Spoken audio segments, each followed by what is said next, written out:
I'm Lulanga Sydney. I'm the tutor for Business Studies 3, Entrepreneurial Studies. The code is ESL0D3. In this course, we look at business studies.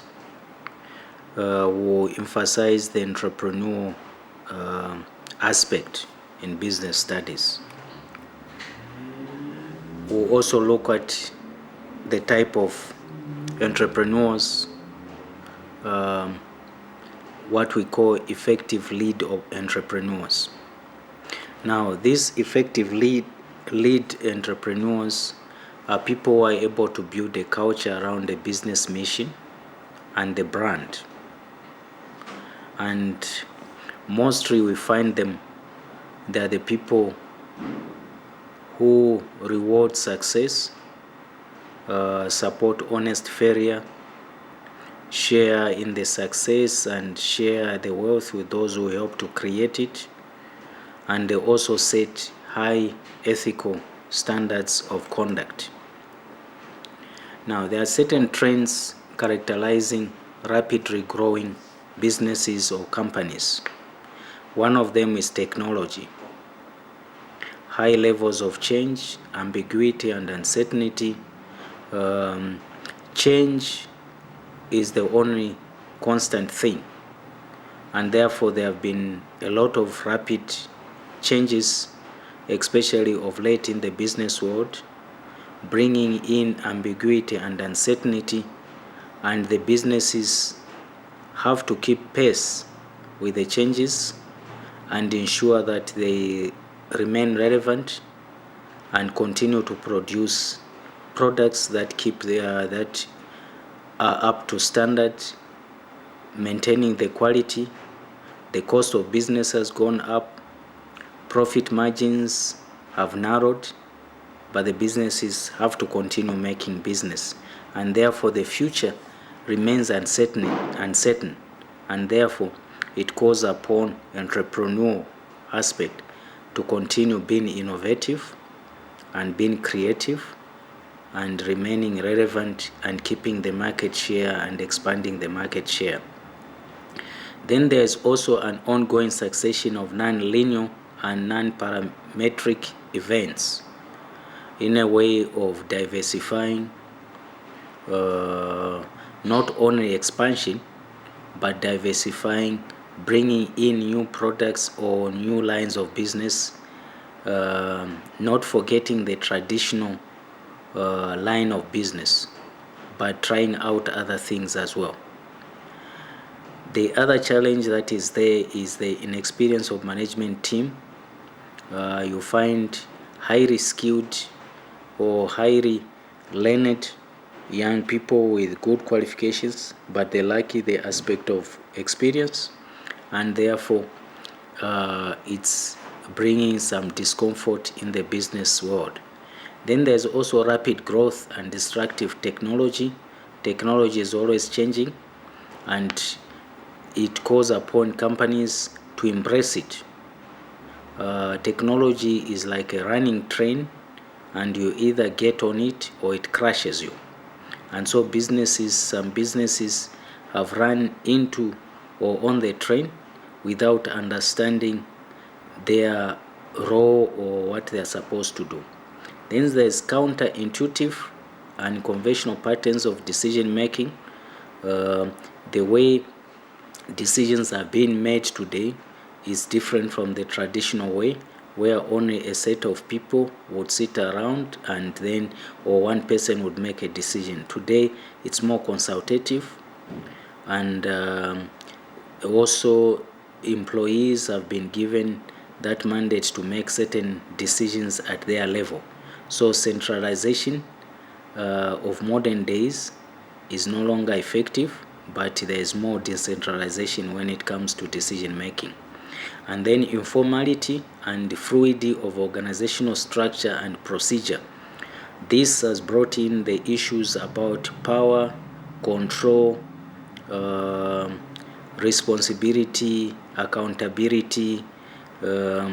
Employees tend to be empowered, and sometimes it's very difficult to own up to the decisions that are being made or to identify with the organization. Let's look at entrepreneurial influential skills. Interpersonal and teamwork skills is one of the strengths of entrepreneurial skills, or skills that we get from the entrepreneurs. Interpersonal or teamwork skills, entrepreneurs are able to create through management a climate and spirit conducive to higher performance because of creativity. They look at the challenge, they they see an opportunity, they create a solution, and therefore there's always the chance of achieving. And entrepreneurs are also able to understand the relationships between tasks and between the leader and the followers. They are people's persons, they are operations, and therefore they are able to understand things on the ground.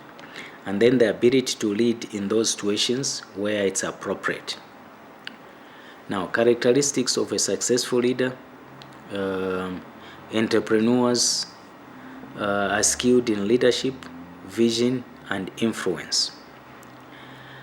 Entrepreneurs contribute greatly to the business, especially in this area of leadership, vision, and influence. They are skillful in creating clarity out of confusion. A confused situation for an entrepreneur is an opportunity. A challenge or a difficulty is an opportunity. Ambiguity, it's an opportunity for them to bring about clarity, to bring about a solution. Uncertainty, it's an opportunity for an entrepreneur to bring about certainty, to find a solution. And then entrepreneurs are able to gain agreement on who has what responsibility and authority. And they also manage in a way that builds motivation and commitment to cross-departmental and corporate goals. Entrepreneurs tend to understand situations much better, and therefore they are skilled in helping, coaching, and conflict management, which could be one of the elements that businesses could greatly profit from entrepreneurs. Entrepreneurs tend to be very creative in handling conflicts, generate consensus, decisions, and share power and information. They also recognize that high quality decisions require a rapid flow of information in all directions. Entrepreneurs tend to accept that knowledge, competence, logic, and evidence need to prevail over official status or formal rank in an organization. So entrepreneurs are solution providers. They identify a problem, they offer a solution, they help in training people because they have trained themselves. They help employees or other people to start thinking and finding solutions and managing conflicts. Entrepreneurs are also good at teamwork and people management. They encourage innovation and calculated risks rather than punishing or criticizing whatever is less than perfect. So entrepreneurs don't really look at faults. They look at innovation, and then they take risks. They also expect and encourage others to find and correct their own errors and find solutions. Entrepreneurs also recognize the effort of other people in the organization. They make heroes out of zeros, and they encourage contributions, suggestions, innovative ideas. They make the weak strong.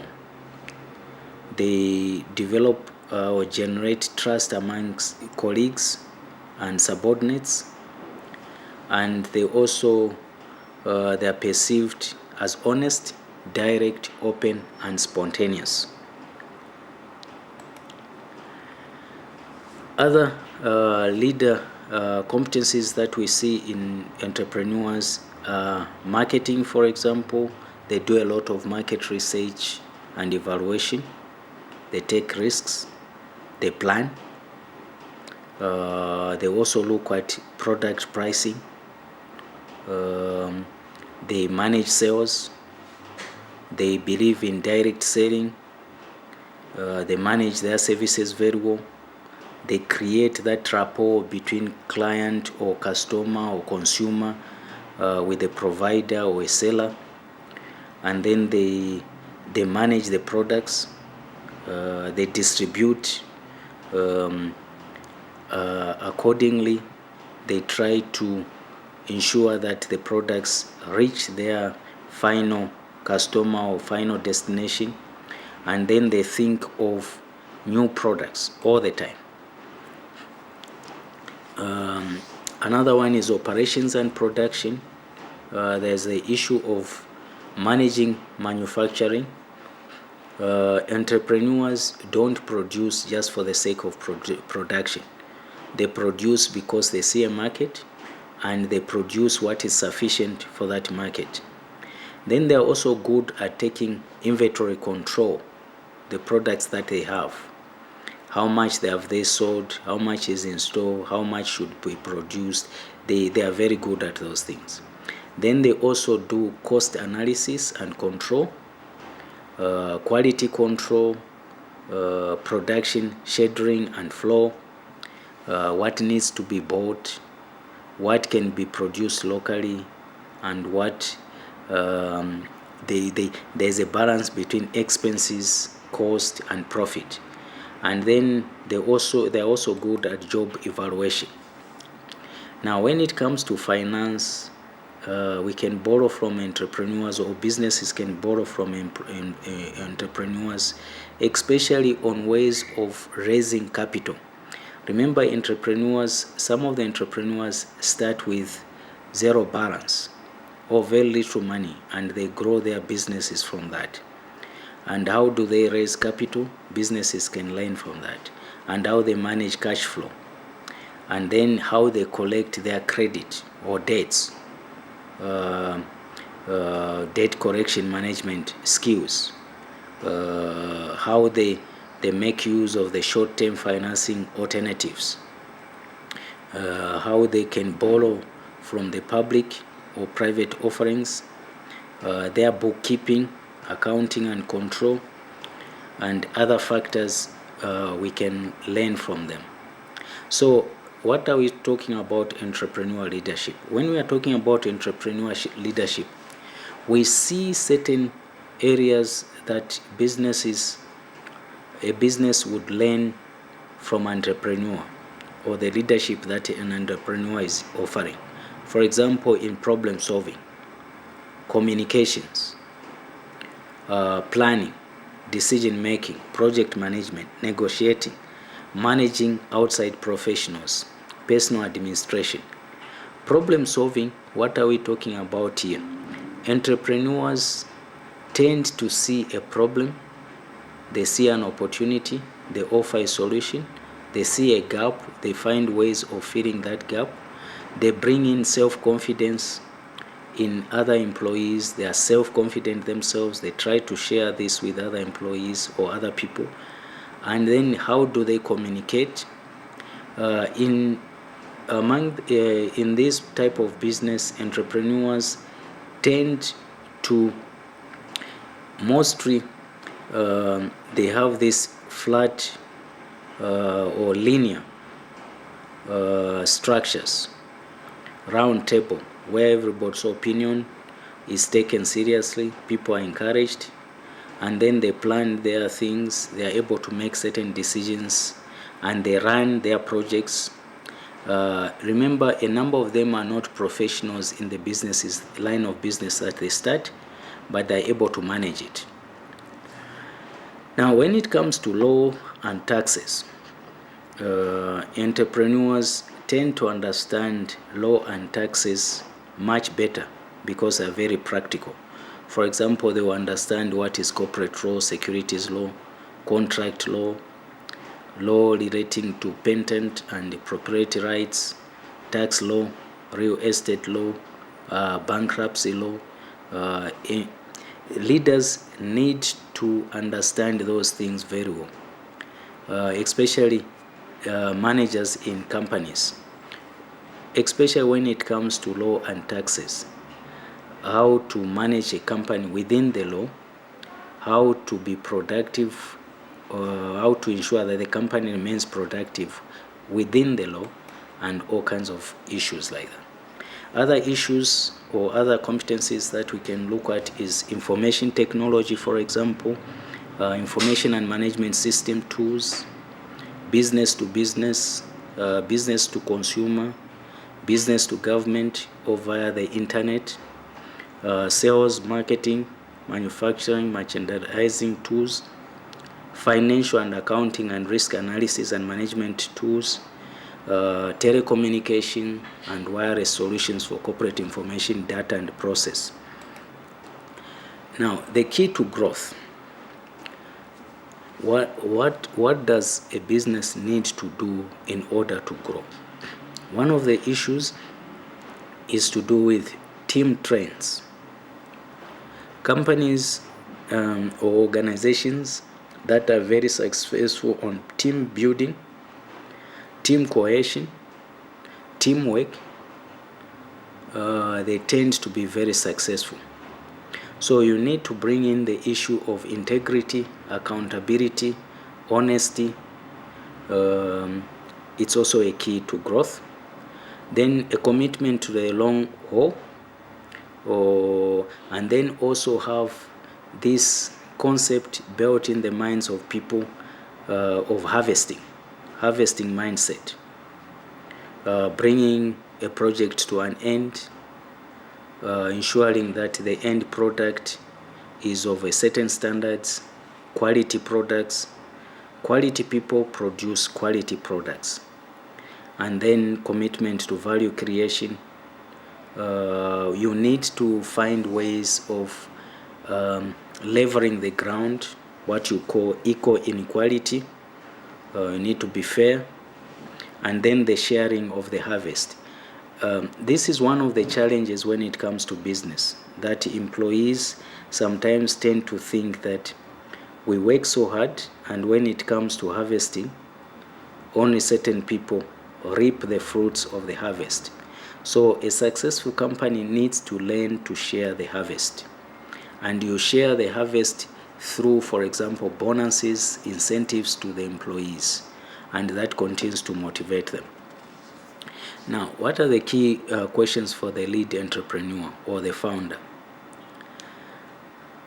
There are certain questions, for example, that needs to be asked.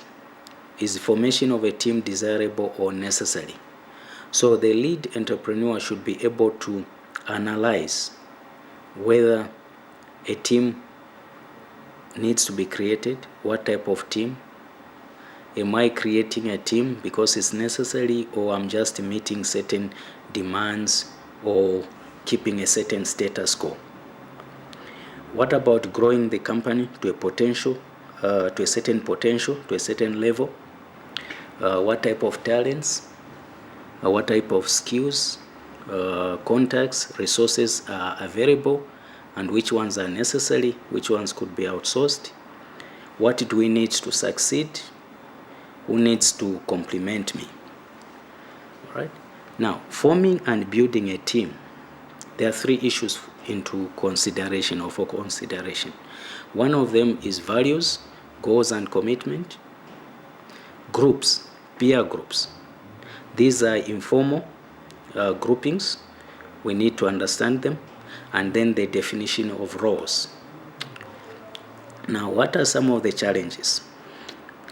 Some of the challenges are mostly that the honeymoon period, and a business should not overstay there. So the business should not use the honeymoon period of start up business to its advantage and rest there. Okay.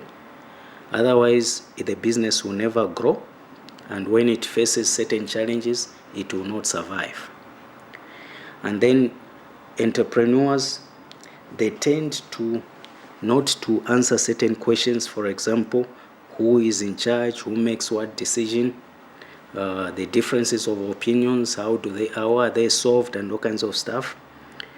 And then they also do not address or recognize the deficiencies of lead entrepreneur or management team. So when there are problems there, they tend to shy away. And then another challenge is they do not recognize that creating or building a new venture is a dynamic process.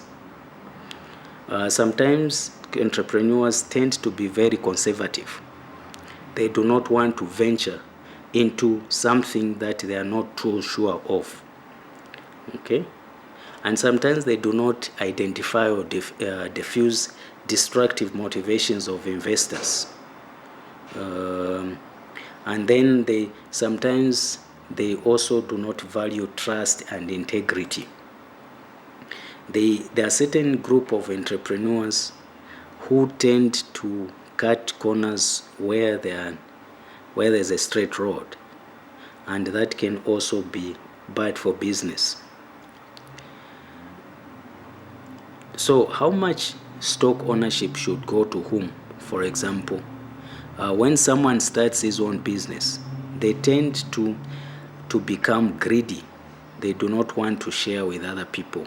They may want to share with their immediate family, but they may not want to involve other people. They want other people to work for them.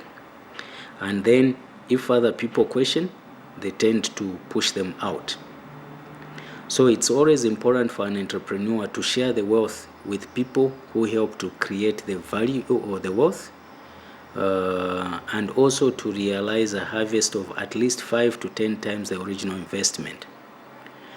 They also need to make sure that the company prospers and grows, thus creating a huge shared pie. So the issue of sharing is key when it comes to businesses. Now, consideration of value. It's always important to keep to the original idea. You may diversify, you may expand, but the original idea remains, and the company should not do away with the original idea, because the original idea helps the company to come back to track.